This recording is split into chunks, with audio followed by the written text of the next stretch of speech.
এই খেজুরগুলা কোন বেতন পারছে, কোন গাছের তন পারছে, এই খেজুরগুলা ইতালির মার্কেটে বেছে হে আবার আনিয়া কিনা খাই। আরে কার খাউন কার কপালে আছে। এই খেজুরের নাম হয়েছে এই সালা কি লেখা কি না সালাম বো না জানি কি একটা খেজুরের। এই জিনিসগুলো দেখতে ততটা সুন্দর, খাইলে কিন্তু বেশ পরিমাণে ঝামেলাও আছে, কারণ এগুলো যে তেলে সুবান্যে যে তেলে ভাজা, ওইয়া যদি শরীরের মধ্যে যায় এই ইফতার ইফতার করার পর যদি আমাকে দেশে এই কয়দিন পরে শুরু হইবে না, বড় বাপের পোলায় খায় ঠঙ্গায় বেড়ে লইয়া যায়। এবার কি জানি এটা হিন্দি ভাষা মিলাইয়া কইয়া ঠইয়া আবার আরেক জায়গায় শোনা যায় যে এই রসে ভাজা গেপ ভাজা গরম গরম জিলাপি। হেই গাইস, আসসালামু আলাইকুম, ইতালি থেকে Sheikh Nila and welcome to another new blog. কি অবস্থা সবার? আশা করি সবাই খুব ভালো আছেন, আল্লাহর রহমতে আমি অনেক ভালো আছি। আইয়ে পড়লো কিন্তু 2026 সালের রমজান মাস। এই রমজান মাস আইতে পারে মনে করেন টুকটাক খাওয়ান গুলো দেখতে ভালোই লাগে। রমজান মাস আইলে এই খাওয়ান গুলো দেখতে এই শান্তি লাগে। বাসা বাড়িতে যে ধরনের খাওয়ানোর আয়োজন গুলো করা হয়। তো দর্শক, আমার হাতে যে খেজুরটা দেখতে পাচ্ছেন, এই খেজুরটা কয়েকদিন আগেই ইতালির মার্কেট তো কেনা হয়েছে। এই খেজুরটার এখন আনবক্সিং করতে দেখতে আসি। এই খেজুরটা কোন দেশে খেজুর হ্যাঁ কইতে আসি। ওরে বাবা, এককালে গাছের তোন ভিজা ভিজা খেজুর গুলারে পাহাড়ি হেয়ার পর প্যাকেট করে থইয়ে দিয়েছে। এককালে কত বড় বড় একটা খেজুর, গাছের ডালপালার সুদ্ধা এককাল কার্টুন করে থইয়ে দিয়েছে। এই খেজুর গুলো হচ্ছে তিউনিশিয়ার খেজুর। এই খেজুরের প্যাকেটের দাম নিয়েছে মনে হয় 6 ইউরো না 7 ইউরো, যাই হোক দর্শক কিছু একটা নিয়েছে। তিউনিশিয়ার খেজুর, ভিজা ভিজা খেজুর। আর এক প্রকার খেজুর আছে দার্চিনি লাহান শক্ত, একাল গাছের লাহান শক্ত, কোনো ভিজা ভিজা কিছু নাই, মোহই দিলে ঠেজানি কাঠ চাপাইতে আসি। ওই খেজুরগুলোর দামে এরকম একটু ভালো লাগে না খেজুরগুলো খাইতে। ইতালি মার্কেটে ওইগুলো পাওয়া যায় প্রায় সময়, কিন্তু এইগুলা কিন্তু বড় বড় সাইজ, মোটা মোটা সাইজ। এই দেখেন একালে গাছের শুদ্ধ টাইনি এককালে বাইর করছি, কত বড় বড় খেজুরে একটা, মানে এই যে কি ভাবা যায় আমি ইতালিতে বইয়া তিউনিশিয়ার খেজুর খাইতে। এত সুন্দর খেজুর কাটা ছবি না তো লেবে না, কারণ একটা ছবি তুলে ছবি তোলো মোটামুটি এর বেশি লাগবে না। এই খেজুরগুলা কোন বেতন পারছে, কোন গাছের তন পারছে, এই খেজুরগুলা ইতালির মার্কেটে বেছে হে আবার আনিয়া কিনা খাই। আরে কার খাউন কার কপালে আছে। এই খেজুরের নাম হয়েছে এই সালা কি লেখা কি না সালাম বো না জানি কি একটা খেজুরের নাম। পাশে চাইনিজ ভাষাও কিন্তু লেখা আছে। এই যে ইতালিয়ান ভাষাও লেখা আছে, ওই যে টুনিসিয়ে, ওই যে TUNISIE এনে কিন্তু ভালো করে তিউনিসিয়ার নাম লেখা আছে। চাইনিজ ভাষাও লেখা আছে, যারা আর কি চাইনিজের উপর দক্ষ বা যারা একটু এক্সপার্ট চাইনিজ ভাষা বুঝছে, চাইনিজ ভাষায় অনেক কিছু লেখা আছে, যদিও চাইনিজ ভাষা সম্পর্কে আমি খুব একটা বেশি জানি না। এমনি 12 মাস না, এমনি 11 মাসের মধ্যে যদি এই ভাজাপুরি গুলো খাইতে চাই, তাহলে কিন্তু অনেক ডেট লইয়া তারপরে কি ওটা সিদ্ধান্ত লইয়া ভাবি চিন্তা করতে হ্যাঁ বানাইতে পারতো 6-7 মাস যায় গিয়া। কিন্তু রমজান মাস আইলে এই জিনিসগুলো বানাইতে খুব বেশি একটা সময় লাগে না। এই জিনিসগুলো দেখতে ততটা সুন্দর, খাইলে কিন্তু বেশ পরিমাণে ঝামেলাও আছে, কারণ এগুলো যে তেলে সুবান্যে যে তেলে ভাজা, ওইয়া যদি শরীরের মধ্যে যায় এই ইফতার করার পর যদি এই সমস্ত জিনিস খাইতেই থাই অন্য ভালো জিনিস ছাড়া, তাহলে কিন্তু একটু পরে কিন্তু ঘরের খাটেও হওয়া লাগবে। এমন আছে দর্শক, এখানে বেশ পরিমাণে খাওয়া লওয়া আছে, চাইলে 2 নিয়ে খাইতে পারেন, এতে বেশি কমবে না আশা করি। তাই যা কইতে লইছিলাম, হাসপাতালের খাটে যাইয়া হইয়া থাকা লাগদারে। এই যে এখানে ভাজাপুরের মধ্যে ধরেন যদি একটু দেখাইতে চাই, তাহলে এখানে মুরগির রান ঠ্যাং এই ভাজা আছে কইতে গেলে। যাই হোক দর্শক, এই জিনিসগুলো দেখতে ততটা সুন্দর, আসলে বাসায় বানানো হয়েছে, কিন্তু এরপর এই বালতি না, এই গাবলা ভরে খাওয়া কোনো বিলে ঠিক হইবে না। কিছু মানুষ দেখবেন একালে গাবলার মধ্যে আত ঢোকে না, আতের একালে কেন পর্যন্ত উঠতে যায় খাওয়ান, এরপরও হেরা লইতেই দেয়। আসলে ইফতারির সময় এখানে যত পদের খাওয়ানো আছে, বিশ্বাস করেন এর 1-2 পিসের বেশি মনে হয় না লইয়া খাওয়া আসলে সম্ভব। 1-2 পাত করে যদি 1 পিস করে যদি লই, এরপর প্লেট একটা যায় ভরি। আর অনেকের 2-3 কেজি করে এক লগে লইয়া পায়, কেমন অতটি করে খাই হ্যাঁ কইতে না। যাই হোক দর্শক, খাইতে হ্যাঁ শরীরে পাওয়ার আছে, আমার শরীরে নাই। তাই দর্শক, এখানে ড্রিঙ্কস হিসাবে কিন্তু আছে মিডার পানি মিডা আর পানি ভিজে নিয়ে ওর মধ্যে আর হিসাব বলতো পাঁপা দিয়ে আরো অনেক রকমের শরবত বানাইবে। যাই হোক দর্শক, এরপরে কিন্তু এখানে মোটামুটি একটা কম্বো প্যাক হয়ে গেলে।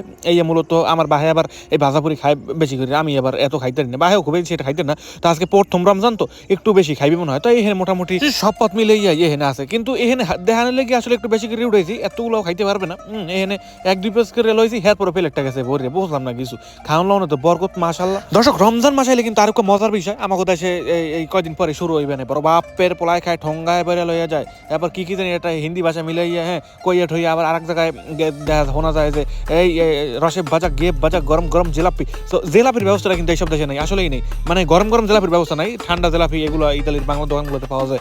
তারপরে কি জানি কাবাব খায় না পাবে কয়দিন পর আইবে এই ভিডিওগুলো, জিনিসগুলো দেখতে আসলে ভালোই লাগে। খাইবে না খাই, এগুলো দেখতে পছন্দ। আমার জীবনে এখন পর্যন্ত এই বড় বাপের পোলারে এখন পর্যন্ত খাইয়ে দেয়নি, কারণ অত বড় পোলাপান আনতে হইতে নেই। তবে ওই ধরনের খাওয়াগুলো দেখতে ভালো লাগে, কিন্তু আমার মনে হয় না যে খুব বেশি একটা স্বাদ লাগবে, কারণ যতগুলো মানুষ ওগুলো রিভিউ করছে, একজন মানুষ এখন ধরি ভালো করে সবাই কাছে সবাই পচা, খুব একটা বেশি আকর্ষণীয় না। মানে দেখতে ঠিক আকর্ষণীয়, কিন্তু খাইতে মনে হয় না খুব বেশি একটা মজার, মানে অন্যান্য মানুষের মতন যা হচ্ছে। আমি আসলে সামনাসামনি দেখিও না যে ওই সব জায়গায় আসলে কেমনে বেছে কেমনে কি। যাই দর্শক, গতকালকে ইফতার আইটেম মোটামুটি ওই পর্যন্তই শেষ। টুকটাক যা দেখাইছি, যা কিছু করছি কালকে গেছি।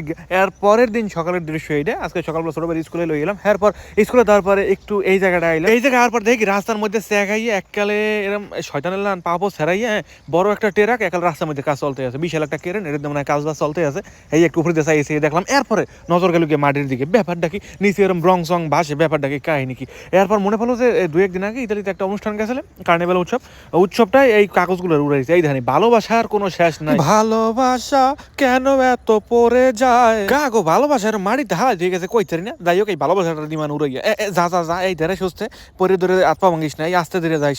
ওই ধান দর্শক যাইতে যাইতে ভালোবাসা কিন্তু উড়ে উড়ে যাইতে আছে, কাগো ভালোবাসা জানি এই ভালোবাসা কিন্তু আমার না, আমি এর রাস্তাঘাটে ভালোবাসা হালাই না, আমার ভালোবাসা তো বেশি হয় না। ওই যে কাগড়া নিয়ে পড়ছে কই গেলে কই ওই এককাল নিচে গেছে গেলে কি দেখলাম যে হবে এখানে ভালোবাসা ওটা হাওয়া হয়ে গেছে। যাই হোক এরকম ভালোবাসা কিন্তু হারা মাটির মধ্যে পড়ে রয়েছে, অভাব নাই চারিদিকে।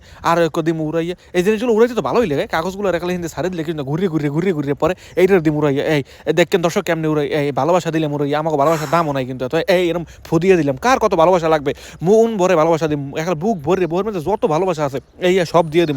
যা যা ধীরে সুস্থে যা, পড়িয়ে যাস না, আত্মা ভাঙিস না, এই গাড়ির নিচে পড়িস না। হ্যাঁ এককালে কইতে কইতে কিন্তু ওটা রাস্তার বাইরে যায় কিন্তু পড়ে গেছে, জঙ্গলের মধ্যে যায়। হ্যাঁ ওখানে যাওয়া দরকার দেখে রাস্তার মধ্যে পড়তে জিনিসটা খারাপ দেখাইতে না, রাস্তার পাশে পড়লেই ভালো হইতে।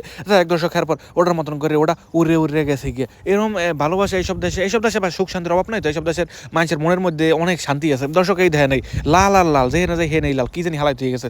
পোলাফানে এক প্রকার স্প্রে আছে, স্প্রে গুলো করে পরে এরপর হেন তনে এই জিনিসগুলো বাইরে এককালে ঠেয়া জানি কি পাখির কি কয় ওটা থাক কইলাম না, এই দেখেন এককালে লুতুরি পুতুরি থুয়ে গেছে একাল রসিল ধান। হ্যাঁ জানি যে এই জিনিসগুলো খারাপ না, পোলাফানে কয়েকদিন আগে উড়াইছে, আর নয়তো ধরতাম না, দেখতে জিনিসটা কেমন জানি দেখা যায় না।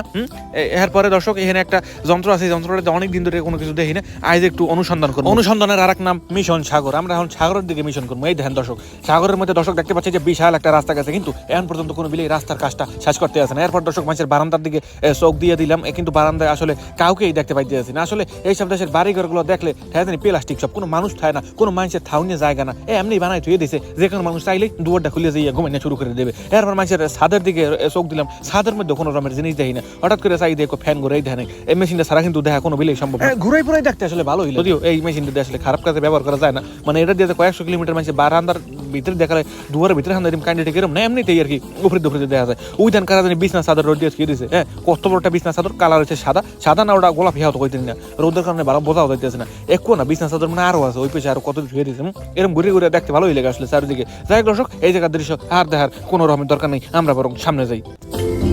না না না আমি বিশ্বাস করি না, ইতালির পার্কের মধ্যে গেছি পরে কতগুলো ফুল চোখের সামনে পড়ে গেল।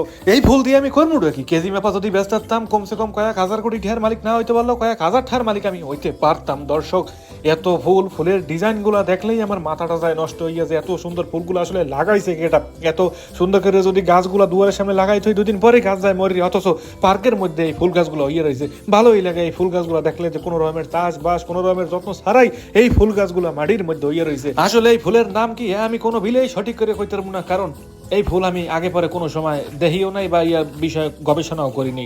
পথেঘাটে দেখি, রাস্তাঘাটে দেখি ওই তৈরি ভাল লাগে, এই পর্যন্তই শেষ। পার্কের মধ্যে গেছি পর পার্কের মাটি চিনায় না, পার্কের মানুষ চিনায় না, খালি চিনায় ফুল।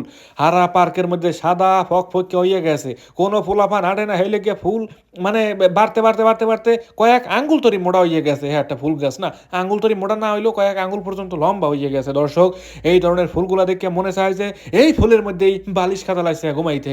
দর্শক আজ জোরকো এই ভিডিও এই পর্যন্তই, ভালো থাকেন, সুস্থ থাকেন, নিজের খেয়াল রাখেন, বাই বাই সবাইকে, আজকের মতো এখানেই।